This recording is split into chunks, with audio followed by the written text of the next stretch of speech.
News Hapon Highlights. Nagbabalita ng tama, naglilingkod ng tama. DWIC. Nagbabalita, naglilingkod sa lahat ng Pilipino. Aliw Broadcasting Corporation. Noon hanggang ngayon, 73 taon sa dagupan. 89.3 DWIZ. Nagbabalita ng tama, naglilingkod ng tama. Todo balita, Lunes hanggang Sabado dito sa DWIZ-FM 89.3 News Radio Dagupan.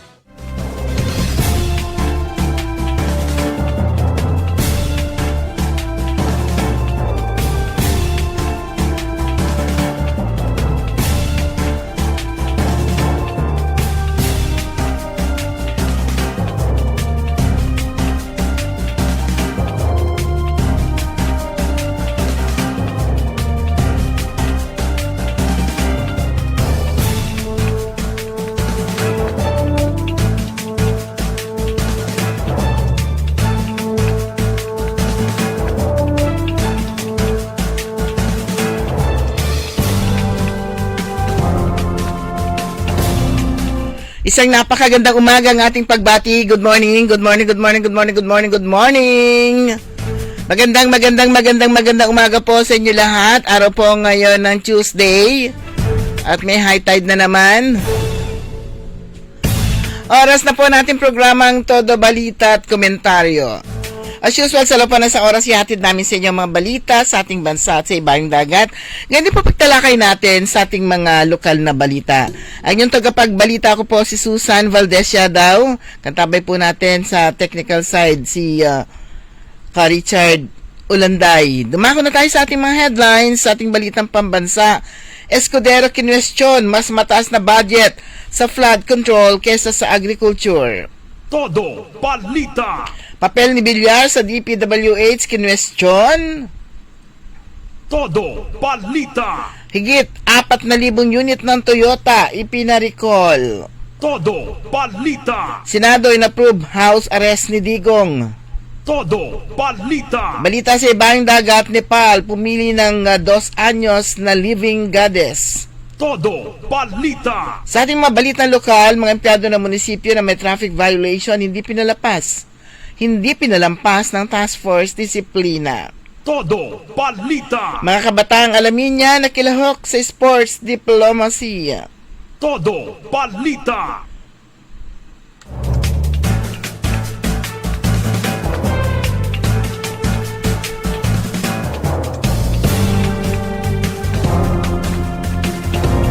Sa ating balitang sports,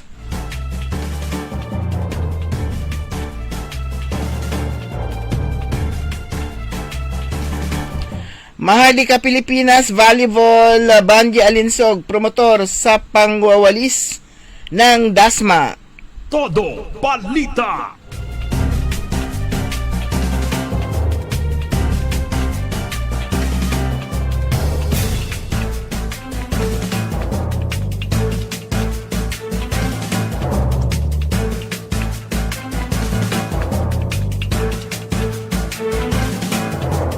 At ngayon, sa detalye natin mga balita,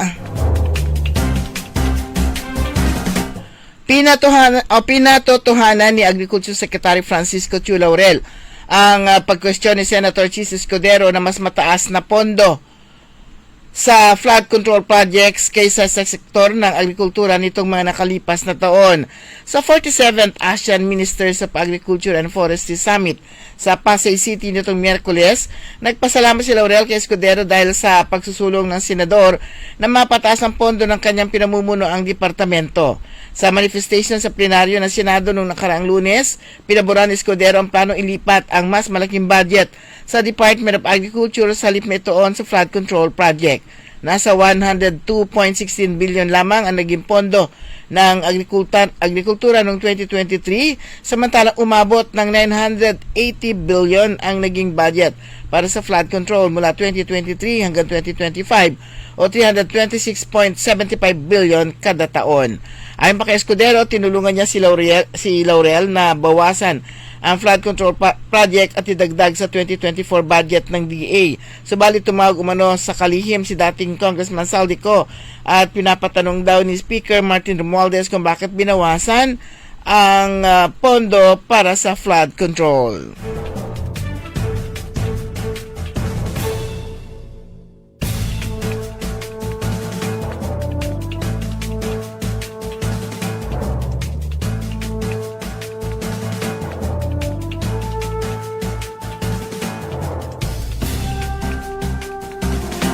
Binatikos ng ilang opisyal at grupo ang pamumuno ng Senador Mark Villar sa investigasyon ng Senado hinggil sa umano'y irregularidad sa Department of Public Works and Highways sa gitna ng pangamba na maaaring magkaroon ng conflict of interest dahil sa ugnayan umano ng kanyang pamilya sa ilang proyektong iniimbestigahan. Ayon kay Las Piñas Representative Mark Anthony Santos, hindi umano magiging patas ang proseso kung mismong mga kaanak ng senador ay posibleng konektado sa mga kontrata. Noong Agosto 19, pinangunahan ni Villar ang pagdinig ng Senate Blue Ribbon Committee ukol sa mga goals sa flood control project kung saan nanawagan siya ng mas maayos na flood control master plan at pagpapanagot sa mga tiwaling kontratista. Nababahala rin ng senador na hindi dapat nasasayang ang pondo ng mga bayan o ng bayan sa mga proyektong mahina ang pagkakagawa o wala ugnayan sa mas malawak na plano. Gayunman, iginit ni Santos na walang naiwang malinaw na master plan si Villar na lisanin niya ang DPWH noong 2021 sa kabila ng 5 taon niyang panunungkulan.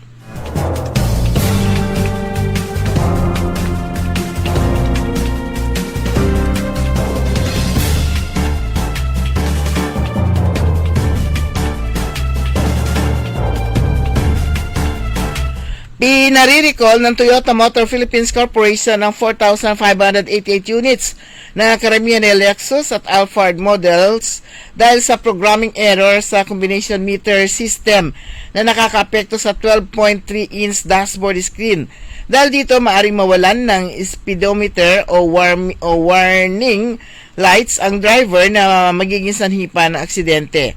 Ayon sa Department of Trade and Industry, apektado ang 1,148 units ng Lexus LM, 24 units ng Lexus LS 500 at 500H, 2,708 units ng Alphard, isang unit ng Camry, 110 units ng Corolla at 597 units ng Corolla Cross. Ang mga Lexus unit ay ginawa mula July 2022 hanggang April 2025. Ang Alphard mula Hunyo 2023 hanggang Mayo 2025 at ang Camry noong May 7, 2024. Ang mga Corolla unit ay ginawa mula Mayo 2023 hanggang September 2024 habang ang Corolla Cross ay mula November 2023 hanggang October 2024. Sinabi ng DTI na aabisuhan ng Toyota Motor Philippines sa mga may-ari na apektadong sasakyan upang ipari-program o palitan ng combination meter system ng walang bayad. Inaasahang magiging available ang programming software at replacement parts ngayong buwan.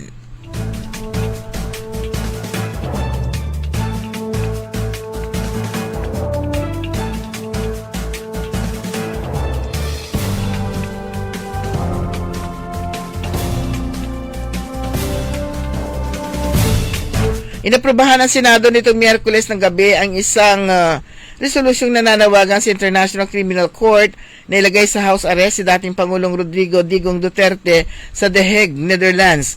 Ayon sa sinagawang botohan, 15 ang pumabor, kontra sina Senadora Liz Ontiveros, Kiko Pangilinan at Bam Aquino, habang abstain sina Senate President Tito Soto at Senador Raffy Tulfo sa Senate Resolution number 144 at 4 na senador naman ang wala sa Senado kaya hindi nakaboto.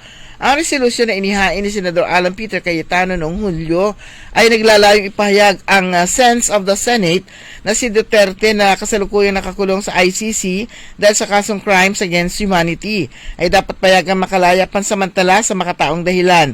Sa ilalim nito, minungkahi na manatili siya sa house arrest, posibleng sa loob mismo ng Philippine Embassy sa The Hague habang hinihintay ang paglilitis. Binibigyan diin ng resolution na dapat magpatuloy ang presumption of innocence kay Duterte hanggang mapatunayang nagkasala alinsunod sa batas ng Pilipinas at international. Matatanda mula pa noong March 11, 2025, nakakulong si Duterte matapos arestuhin ng Interpol. Nagdulot ito ng halo-halong reaksyon. May mga kalyado na nanawagan ng kanyang paglaya sa makataong dahilan, habang ang makritiko naman ay giniit ang buong pananagutan sa madugong gyera kontra droga. Layo na resolusyon na mapalakas ang panawagan ng kampo ni Duterte para sa kanyang pansamantalang paglaya, subalit ang pinalang desisyon ay nakasalalay pa rin sa ICC.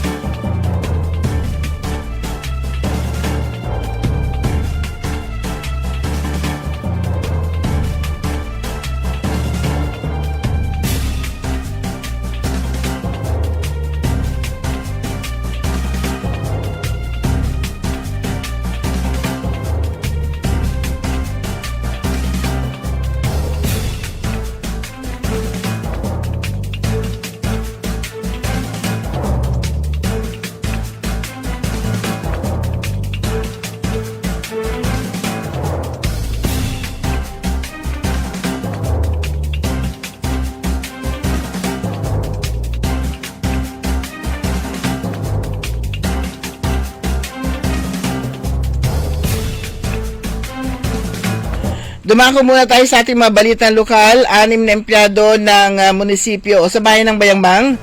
6 na empleyado ng munisipyo inisyuhan ng reprimand letter matapos silang mahulihan ng violation kabilang ang hindi pagsuot ng helmet habang nagda-drive at kawalan ng side mirror ayon sa ulat ng Task Force Disciplina members.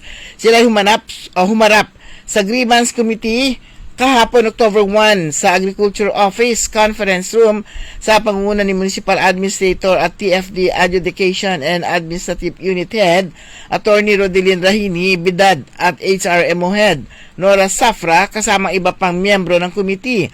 Ang mga naturang kawani ay pinagpapaliwanag sa pamamagitan ng isang liham sa loob ng 72 oras kung bakit nagawa ang violation. Sila binigyan ng stern warning at pinagbayad ng fine sa mga naturang violation. Ipinaliwanag din sa kanila na bilang civil servants ay dapat sila ang maging modelo ng pagsunod sa batas. At ang pagsunod sa batas trapiko ay hindi pasanin o parusa kundi para na rin sa sarili nilang proteksyon at kaligtasan ng kapwa o ibang kapwa motorista. Binalaan ng mga kawani na papatawan ng parusang dismissal sa trabaho sa ikalawang offense. Ang aksyong ito ay patunay na walang kinikilingan ng Task Force Disiplina.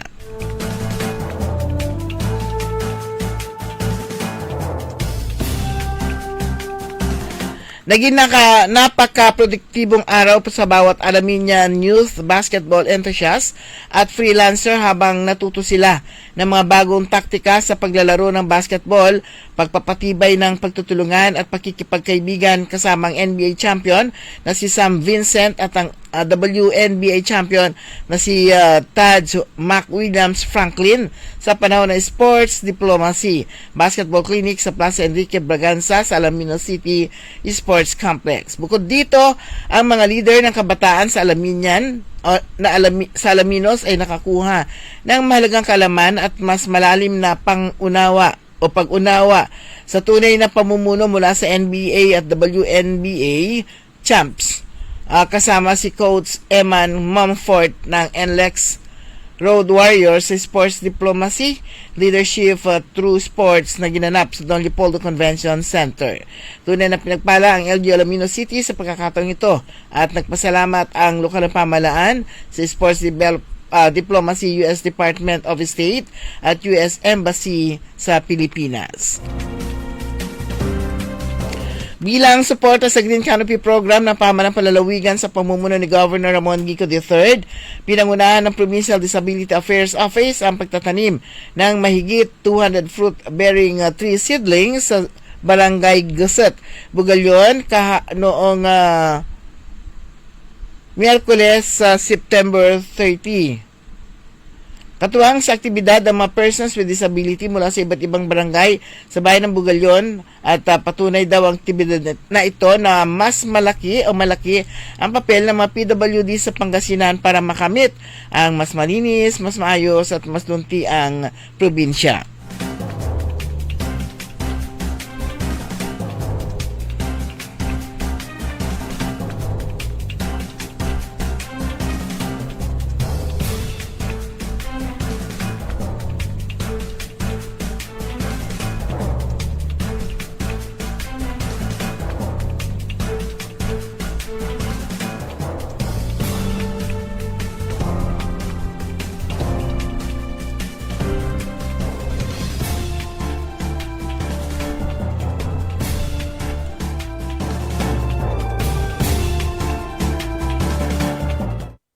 Sa bayan ng Mangaldan, kinilala at pinahalagahan o pinapahalagahan ng lokal na pamahalaan ng Mangaldan ang pagdiriwang ng Elderly Filipino Week ngayong taon na may temang Embracing Age, Living a Life with Dignity and Purpose mula October 1 hanggang 7.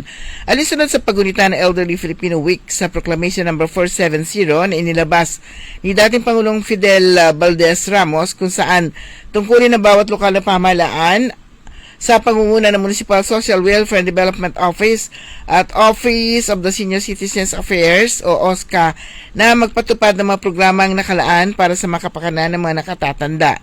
Binibigyan diin ng tema ngayong taon ang kahalagahan ng paggalang, pagkalinga at pagpapahalaga sa mga nakatatanda sa lipunang Pilipino.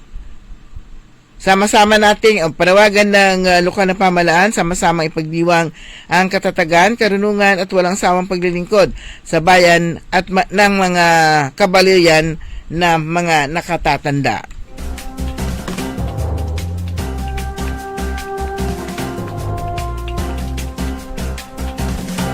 Sa atin namang balita sa ibayong dagat, isang batang babae na 2 taong gulang ang napili bilang bagong kumari o living goddess sa Nepal na kapwa igagalang ng mga Hindu at Buddhist.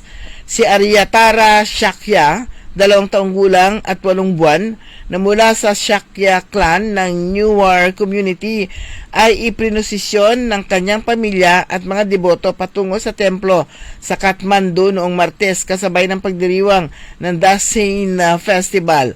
Ang mga batang pinipili bilang kumari ay kailangang walang dungis ang balat, mata, buhok at ngipin at hindi natatakot sa dilim. Samantala, umalis na sa templo ang dating kumari na si Trishna Shakna na ngayon ay 11 taong gulang na matapos magsilbi mula 2017. Bagamat itinuturing na prestisyoso ang papel, ang mga kumari ay namumuhay ng hiwalay sa normal na lipunan at madalang makalabas maliban tuwing pista.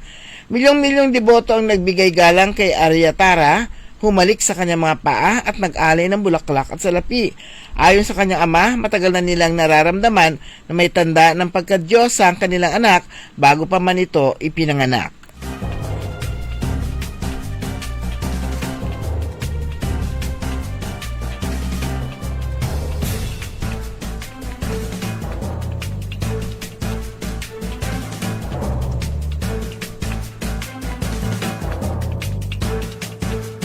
Sa ating balitang sports, ipinagpatuloy ni Vanji Alinsog at ng Dasmariñas Monarch sa ikalawang sunod na panalo ang kampanya para agawin ang liderato habang reigning champions sa Quezon Tangerines ay nakabangon laban sa magkahiwalay na kalaban na 2025 Maharlika Philippines Volleyball Association nitong weekend sa Arellano Gym sa Manila. Winalis ng Monarchs ang Pasay Squad sa 25-13, 26-24, 25-20 para sa 2-0 slate sa 8-team tourney matapos itala ang malaking debut with laban sa Tangerines sa torneo na itinatag ni dating Senador Manny Pacquiao, ang parehong utak sa likod ng Maharlika Pilipinas Basketball League. Sumayan niyo ang kabuuan ng ating newscast sa ating Todo Balita at Komentaryo. Yung pang tagapagbalita ko po, si Susan Valdez daw, katabay po natin sa technical side si Ka Richard Ulanday. Ang oras po natin, ganap na alas 5:29. TWIC Ang balitang ito ay inihatid sa inyo ng Bingo Plus, International Series Philippine and Bingo Plus. Bingo sa saya plus sa panalo. Tickets available now at SM Tickets. Magandang araw po sa ating lahat, sa ating mga bisita. Inaanyayahan ko po kayo sa aming lungsod ng Alaminos para po mabisita at ma-experience ang ating mas pinagandang 100 Islands. Marami na pong pagbabago sa ating mga isla at sana makita namin kayo dito sa aming lungsod para po makapag-swimming, makapag-enjoy kasama ang inyong barkada at ang inyong pamilya. Tara na! Dito sa Alaminos City para sa ating 100 Islands. Ang patuloy na pagpapaganda sa 100 Islands National Park at lungsod ng Alaminos ay pinangungunahan ni Mayor Art Brian Celeste. High blood, salot, milyong-milyong katao na ang namamatay sanhi nito. Kaibigan, baka ikaw na ang susunod. At ni Mrs. Flor de Lisa Barbosa ti Rosario, Santiago City. Agtawenak ti 63. Manungatawin nga aglutluto ako tada karinderyat. Mariknak agpipikal ti imimak iso nga nangagak ti radyo dati agas nga pao di arko. Pinadas ko. Mayat ti epekto na. Duti food supplement nga napadpadasa ko awan ti epekto na. Dato'y pao di arko, idi nagtumarak, manungal daw lang, han nga agpipikil ti imakon. Awisen kay nga mangpadas, tapno maikatmat, dagita rik-rik na inyo, saksakitin nyo. Kaya kaibigan, buhay mo'y ingatan. Mag-Aldrich Pau di Arco Herbal Capsule na para kalusugan mo ay garantisado. Hoy mga suki, hanap nyo ba ay mga murang bilihin, malinis at sariwang pagkain sa pang-araw-araw at handaan tuwing may okasyon? May suggestion kami sa iyo. Tayo na sa Macador Market na kung saan inyong mabibili ang mga mura, sariwa, malinis at ligtas na bilihin tulad ng karne ng baboy at baka, manok, isda, gulay at iba-ibang sangkap sa pagkain. Matatagpuan din sa Macador Market ang dry goods, groceries, eateries at fruit section. Kaya ano pang hinihintay nyo? Gawing bongga ang handa mo everyday with Macador Market. Macador Market is open from 4 a.m. to 8 p.m. Visit us at Macador Market, Galvan Street at Zamora Street sa downtown Dagupan City. Susan Yaraw. Sa Todo Balita.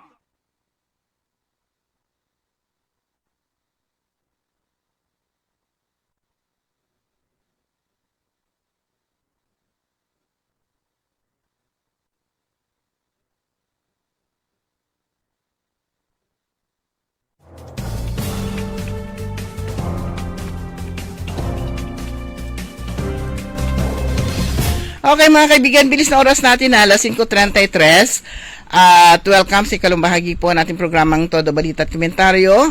Ang inyo po lingkod sa ngalan po ni Kaaro Liway, ako po si Susan Valdez Yadaw.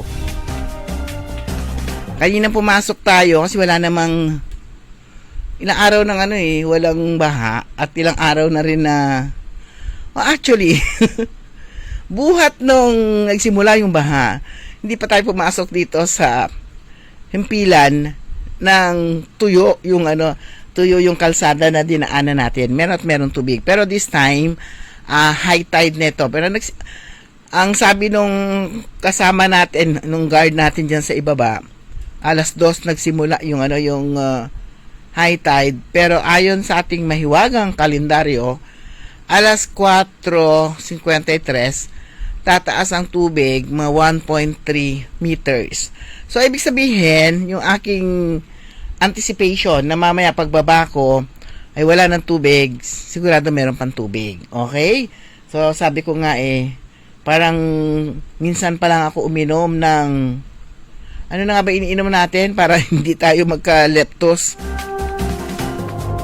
Naubusan na yata ako minsan pala ako uminom buhat ng Dapat kasi kapag araw-araw yung ayon sa prescription ng mga doctors, kapag ka araw-araw kang nababaha, ay araw-araw kang lumulusong sa baha, at least 3 days kang iinom ng 3 days ba yon? Ma-check ka natin ulit yung bigla akong ninervyos kasi wala tayong proteksyon. Hindi ako nagbobota kasi hindi ko alam ilakad yung bota. Pero ngayon parang kailangan na talagang magsuot ng bota at maging part siya ng aking shoe department. Pero ito nagpaalala ang National Kidney and Transplant Institute sa publiko na huwag ipagwalang bahala ang simpleng lagnat lalo na ngayong tag-ulan. Yan. Lalo na ngayong tag-ulan at panahon ng high tide dahil maari itong sintomas ng leptospirosis. Sa isang programa, sinabi ni NKTI Deputy NKTI, yung National Kidney and National Kidney and Transplant Institute, yon NKTI, Deputy Director Dr. Romina Dangilan, na karaniwang umaabot ng 2 linggo, 2 linggo bago maramdaman ang epekto ng leptospirosis sa mga na-expose sa baha. Aniya madalas mapagkamalang trangkaso ang leptospirosis kaya't maling gamot ang naibibigay sa pasyente. Kadalasang sintomas daw nito, paulit-ulit na lagnat, paninilaw ng mata, pagsusuka at kawalan ng ihi na senyalis ng komplikasyon at dapat agad na ipasok sa ospital. Paalala pa ni Dangilan ang mga taong na-expose sa baha o matalsikan ng tubig baha. Matalsikan lang natalsikan. Ay dapat uminom ng prophylaxis upang maiwasan ang impeksyon. Tumasaan niyang kaso ng leptospirosis nito Agosto kung saan ay tala ang mahigit 150 pasyente sa loob ng 2 linggo matapos ang sunod-sunod na pagbaha. Yun. Akala ko tubig baha lang ito, natalsikan lang Natalsikan lang ng tubig baha siguro kung may sugat. Yun. Pwedeng may sugat yung bahagi ng natalsikan.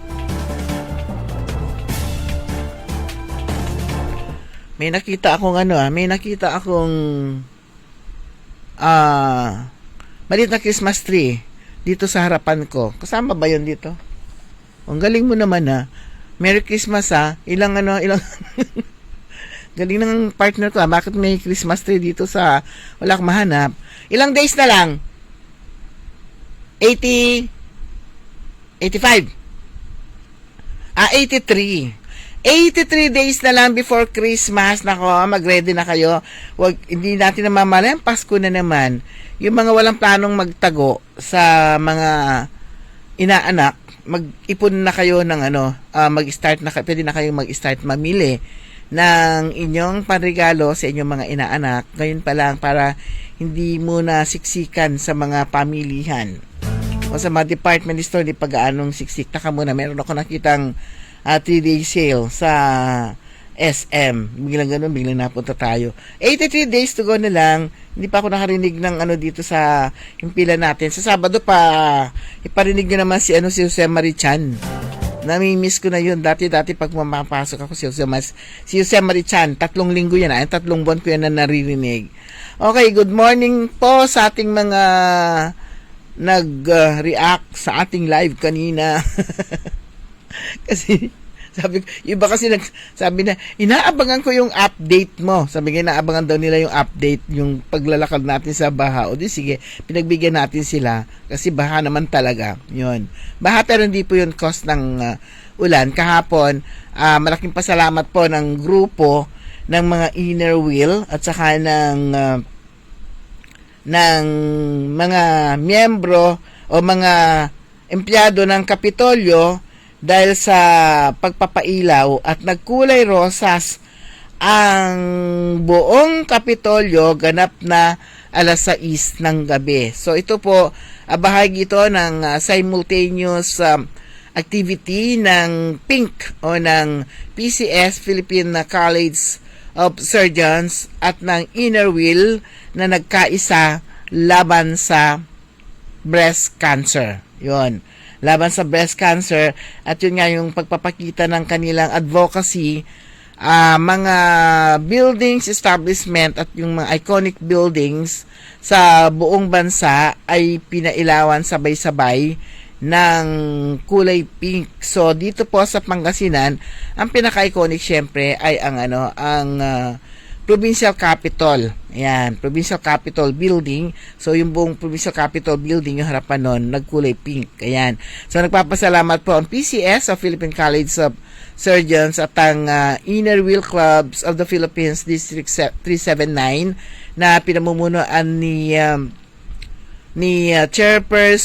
District Chairperson Mary Jean Gayondato Mejia at ng Events Chairperson si past District Chairman o Chairperson Arlene,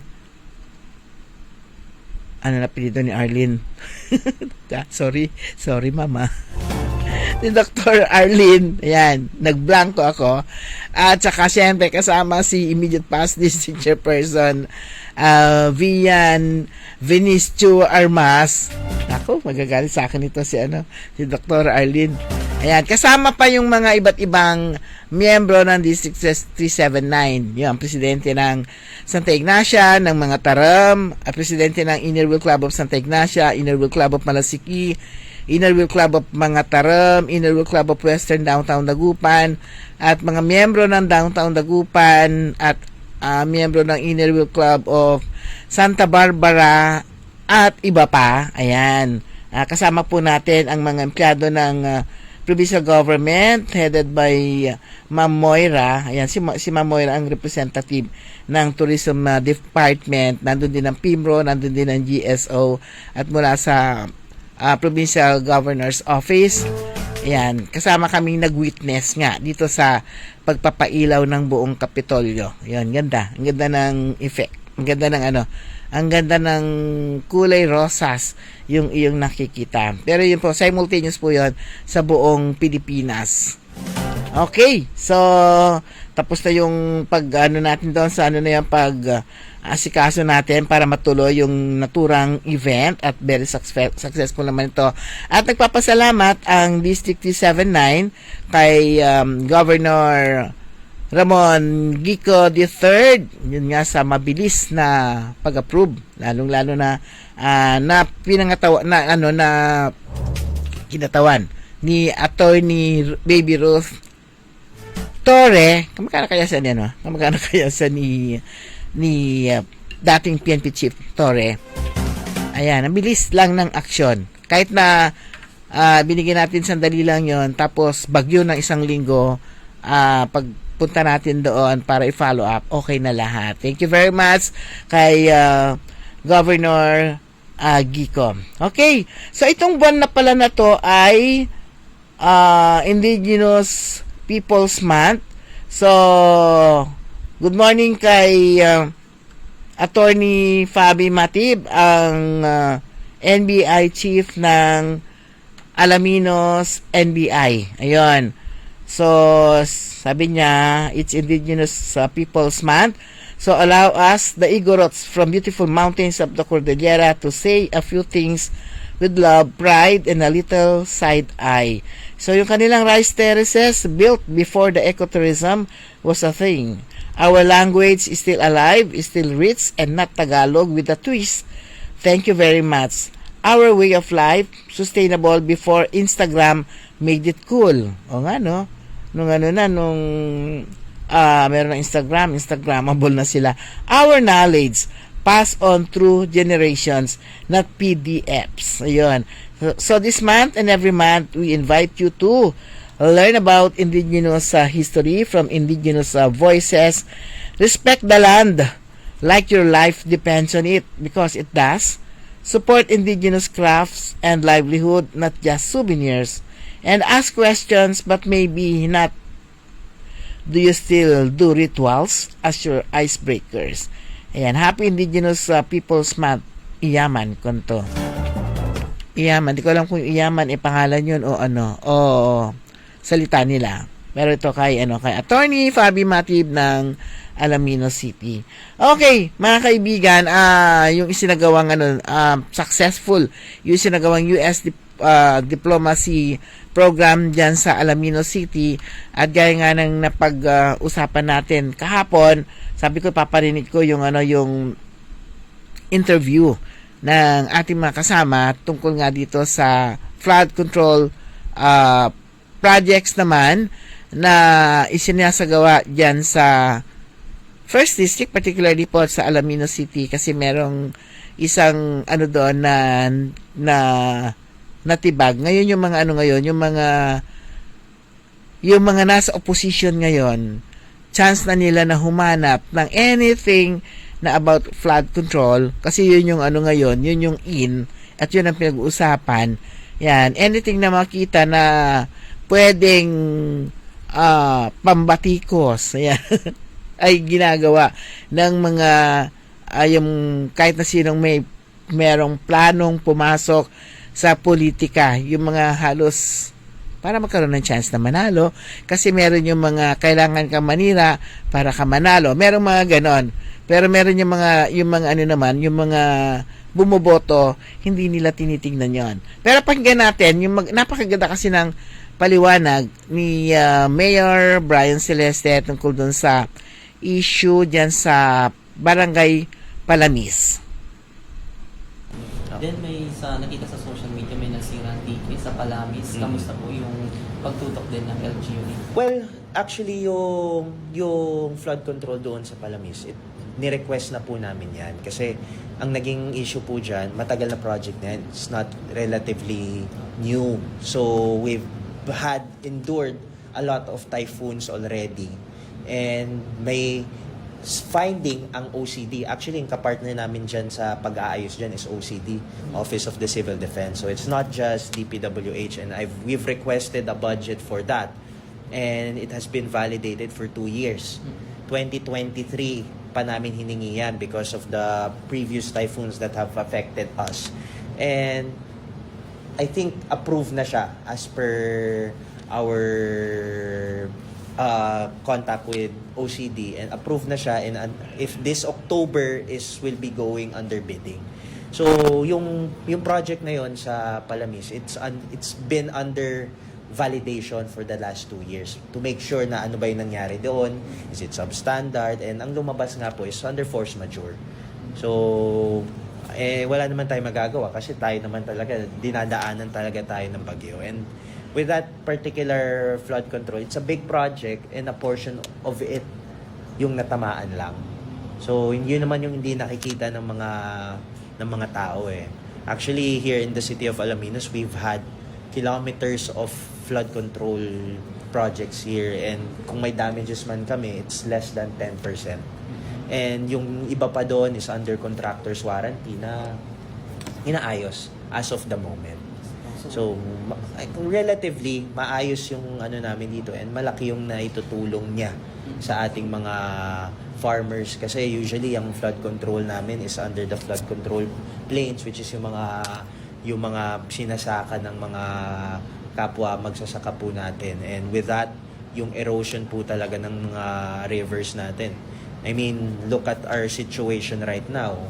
We just had one of the most damaging typhoons in the history of Alaminos last July. And to look at our current situation of our flood control, where less than 10% is damaged, I think it is already it's working basically. And hindi rin nagbaha dito. Hindi talaga namin maiiwasan yung malakas na hangin na may mga damages talaga. Kasi talaga yan eh. It does not mean na may nasira substandard na kaagad. Hindi naman ganun yun. Marami tayong dinadaanan. Pag nilipad yung bubong mo, it doesn't mean substandard yung bubong mo. Kung sobrang lakas talaga ng force of nature, what else can we do? But at the end of it, we try to mitigate it. Inaayos po natin. And we make sure here in the city of Alaminos, well implemented ang ating mga projects. And I can confidently say naman na here in the city, wala po kaming ghost projects dito, wala po kaming substandard. Kung merong mga nasira dyan, it is under contractor's warranty, and at the same time, it is validated not just by DPWH, kasi alam naman natin ang DPWH is under scrutiny as of the moment, but we have OCD, Office of the Civil Defense, na doon mismo namin ni-request ang pondo sa Palamis para po bigyan nila ng pondo yung nasirang flood control doon, para po, at nakikita natin na meron talagang force majeure na nangyari. Yes. For background sa Palamis po, ilang years na po itong flood control po? It's been there, if I'm not mistaken, nag-start yan 2020. So, yung completion, hindi ko na naano kung ano yung completion niya. But, what I can remember, parang 2020 pa yan.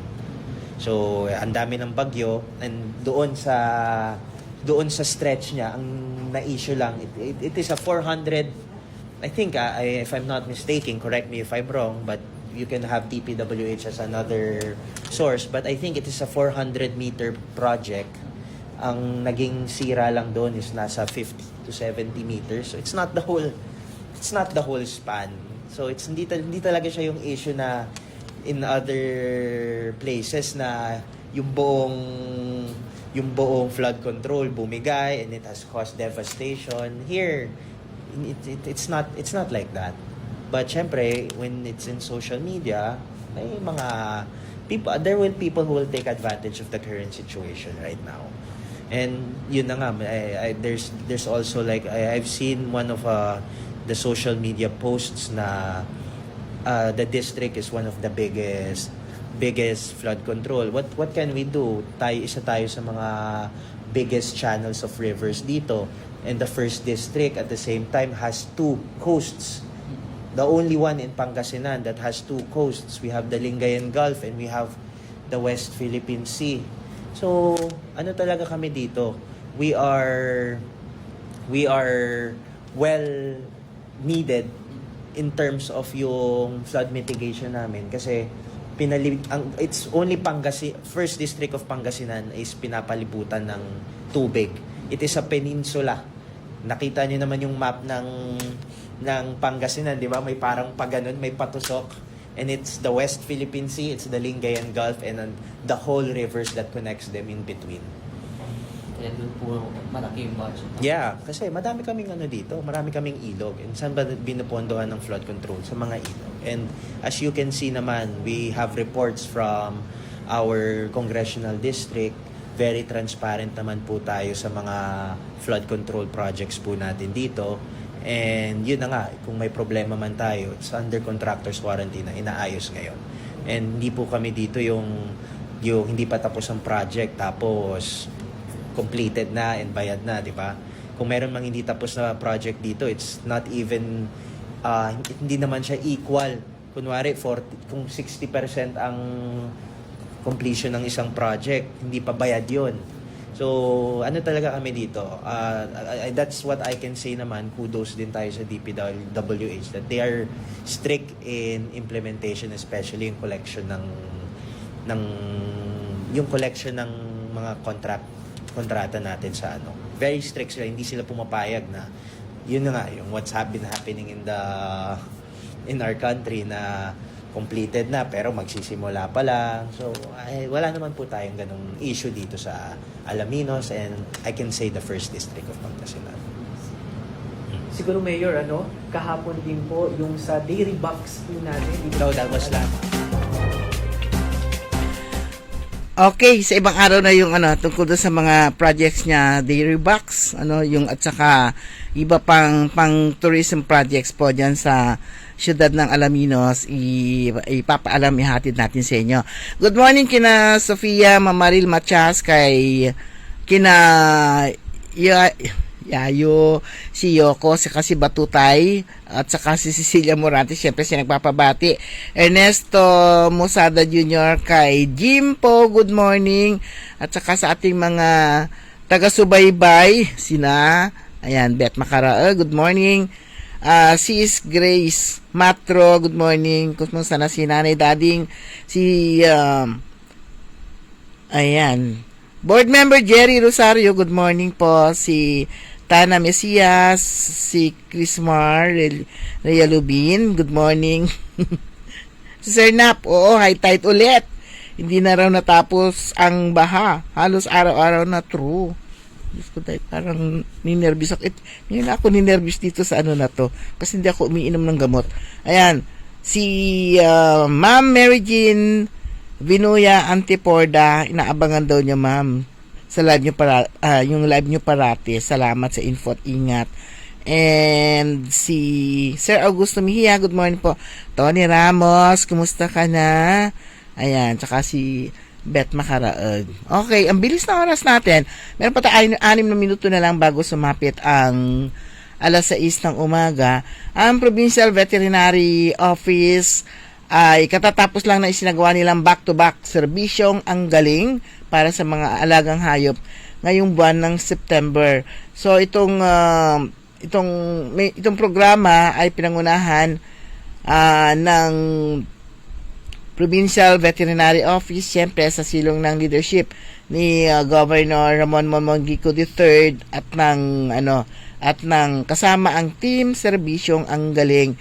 So 16 na LGUs ang kanilang naserbisyuhan: ang Alcala, Bimali, Labrador, Malasiki, Mangaldan, Mapandan, Pusurubio, Rosales, Santa Barbara, San Carlos City, San Jacinto, San Manuel, San Quintin, Sison, Sual at Villasis. Ayun. So, ang nabakunahan daw nilang mga alagang hayop o animals vaccinated ay 2,360, animals dewormed 4,104, animals supplemented with vitamins 2,941, at ang nagamot nila ginamot 60 na animals ang kanilang nagamot at 204 para sa consultation at 1,848 farmers pet owners serve. Ayun, may-ari ng mga ginamot nila. Siguro bakit mas marami yung animals? Siyempre, yung iba may 2-3 pusa, gano'n. May 2, tig-2, hindi lang tig-isa. Ayan. O yung mga baka, kung ilan yung baka na yun, tapos isa lang may-ari. Yung kambing, iisa lang ang may-ari. Pero isang pamilyang kambing, kantura yon. Ganun yon. Yun yung explanation. Hindi one-on-one.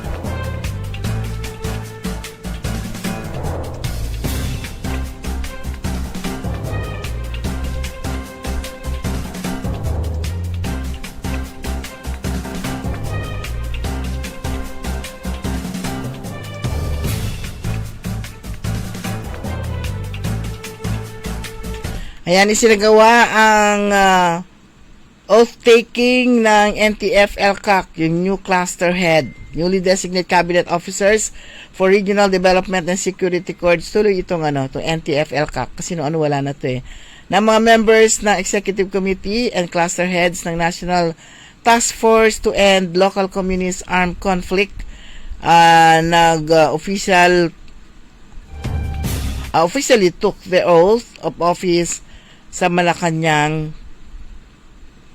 Anong araw ba ngayon? Kala ko Friday na. So, Webes lang ngayon. Miyerkules kahapon. Kaya yung Miyerkules sabi ko nung 30. Isang araw talaga. Bukas 3. Ngayon 2. O nga, tama nga. 1 nga kahapon yung activity ng yun na yung basis natin, yung activity ng Inner Wheel, yung pagpapakulay pink sa mga sa mga tawag nito, sa mga iconic building sa iba't ibang mga lugar. So itong itong oath-taking ng mga miyembro ng ELCAC ay sinagawa kahapon, Miyerkules. Huwebes lang ngayon sa Malacanang.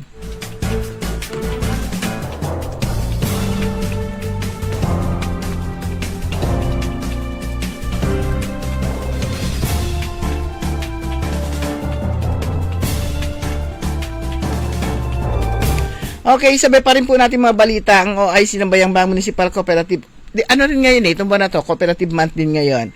So, ang Municipal Cooperative Development Office, ang OIC nito na si Atty. Melinda Rose Fernandez at staff nito na si Jacinto Perez ay matagumpay na nagtapos at humakot pa ng mga parangal sa sinagawang Cooperative Development Officers Certification Program noong September 13 at 16 o hanggang 16 at September 23 to 26 sa El Jardín Resto, Lingayen, Pangasinan.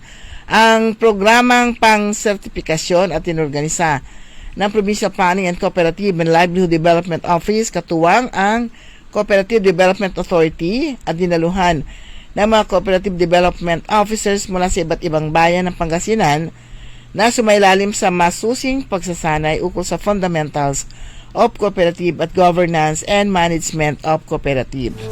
Namukod tangi si Atty. Fernandez matapos hirangin top performer sa 2 kurso. Patunay ng kanyang galing at dedikasyon sa larangan ng papapaunlad ng kooperatiba. Bukod dito, iginawad din sa kanila ang Certificate of Authority mula sa CDA na nagbibigay kapangyarihan upang magsagawa ng mga pagsasanay at seminar tungkol sa nabanggit na mga paksa sa kanilang lokalidad. Alam po ninyo, bago ka maging miyembro o full-pledged member na isang cooperative, dapat nagse-seminar din. Ayan, maraming seminars na pagdadaanan, lalong-lalo na kapag ka-officer, ang isang officer ka na isang kooperatiba, hindi ka pwede maging officer kapag ka hindi ka dumaan sa seminar tungkol nga sa kung paano ang pangangasiwa, paano ang pagpapalakad ng isang kooperatiba para maging successful na cooperative. Okay, so ang bilis ng araw o ang bilis ng oras, ganap na pong 6:00 ng umaga. So, good morning kina Mamata and Tropa at saka si Madam Rose. Nakita ko kagabi yung picture niya. Tsaka Kuya Benjitan, good morning. So, wala na po tayong sapat na oras ng tabayanan po ninyo. Susunod agad, early in the morning, makasama po ninyo si Ka-Aaron Liway Iparagire. Programang Todo Balita at Komentaryo niyo po nakasama. Sa technical side si Richard Ulanday. Ako naman po si Susan Valdez Yadaw. Magandang umaga po sa inyo lahat. Sumainyo ang Todo Balita, Lunes hanggang Sabado dito sa DWIZ FM 89.3 News Radio Dagupan.